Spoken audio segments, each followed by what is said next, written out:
Yo, what's up, guys? Good win for Italy today in the Nations League, defeating Belgium 1-0. Now, guys, if you guys remember last month in the last international break, Italy had played Belgium in Rome. And if you guys recall what happened in that game, Italy were dominant in that game, especially in the first half. Italy were up 2-0 after 25 minutes of play, really controlling the game. And then that dummy Lorenzo Pellegrini got a straight red card. Belgium scored right off that free kick, 2-1 at halftime. They came back, scored a goal in around the 60th minute. Trossard had scored. Italy and Belgium had tied that game up 2-2, leaving a bad taste in Italy's mouth because that was a game they thoroughly deserved 3 points from, and they didn't get it. Now today, they're in Belgium, and Luciano Spalletti has a little bit different of an 11 today. In defense, he had Bastoni, Buongiorno, and Di Lorenzo. Obviously, Donnarumma's in net. Then he's playing the five-man midfield. Of course, you got Rovella, who's been playing really well for Lazio as of late. Fratesi, Tonali, Cambiaso, DeMarco. You had Barella playing in an attacking midfielder role right behind Matteo Retegui. And you know what, guys? Italy played really well the first 20 minutes or so. In that 20 minutes, guys, in the first 20 minutes, Italy scored a fantastic goal, guys. Italy were really building up nicely up to the goal, guys. You had Barella, who put in a beautiful chip ball, perfectly placed right to Giovanni Di Lorenzo.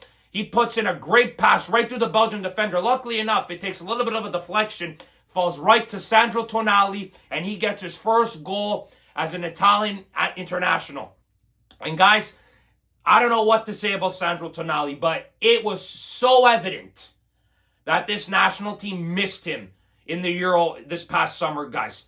Thank God now that he's back, because Sandro Tonali has absolutely stabilized this Italian midfield, guys. He has been absolutely massive since he came back from his gambling suspension, guys. He has been unbelievable. He has completely changed the midfield for Italy, guys. I think we could all agree Italy's midfield looks a lot more stable now when Sandro Tonali is in it.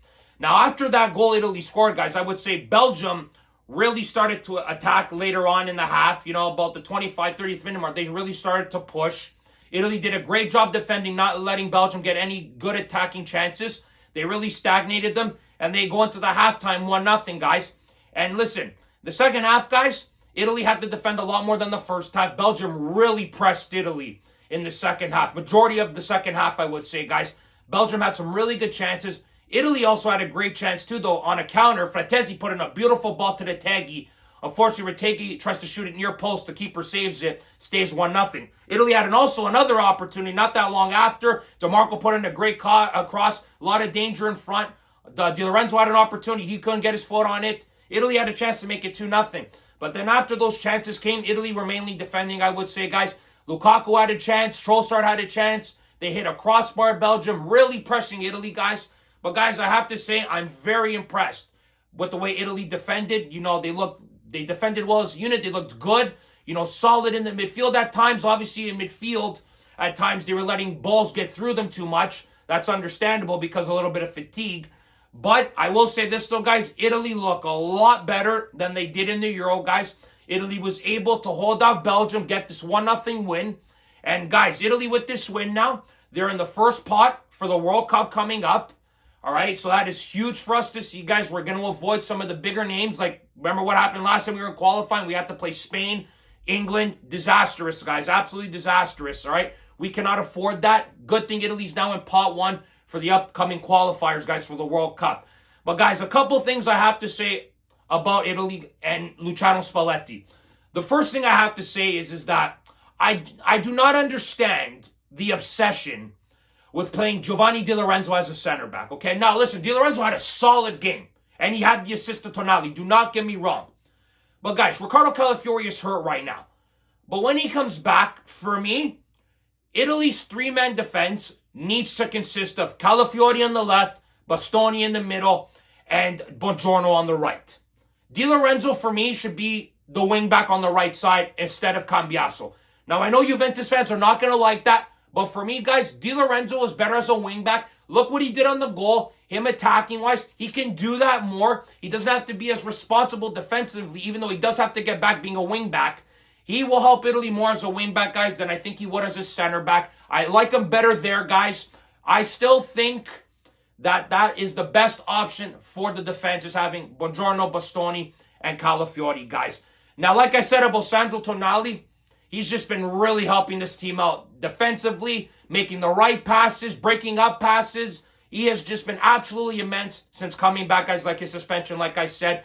Rovella, solid game from him, I thought. Frattesi's been great for Italy, guys. That guy's got like 8 goals in his life, like 7 or 8 appearances. He's been on fire lately. Retegui didn't have the best game, even though he's been one of the most informed strikers in Europe this season. He didn't have his best game. Moise Kean came in later into the game. I really like Moise Kean, guys. He had a hat-trick last game. He's been incredible, Kean. 11 goals in 11 games. I really like Destiny Udogie, guys. I think this kid is really good. Sometimes I even prefer him to play over DeMarco at times. But we all know DeMarco's going to be starting over the kid because DeMarco plays for Inter and he's playing on one of the best teams in the world, of course.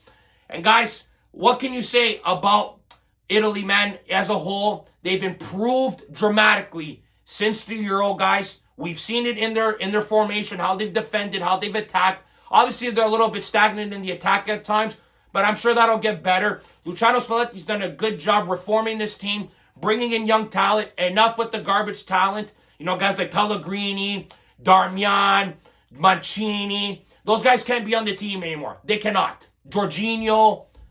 Listen, those guys had their time. I know what Jorginho did for Italy in the Euro. Those guys' times has passed. It's time to start focusing on youth. Like I mentioned, when Italy got eliminated in the Euro against the Swiss, it's time to focus on youth. And that is what Spalletti has been doing. And it's paying dividends, guys. You can see it in Italy's play, guys. With the younger kids getting an opportunity to play, you can see Italy are playing a lot better, guys. A lot more freer.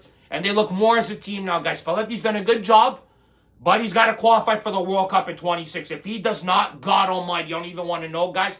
But listen, Italy get redemption for that 2-2 draw last month against Belgium. They get the 1-0 win in Belgium. Italy they're top of their group right now with 13 points, 4-1-0 record.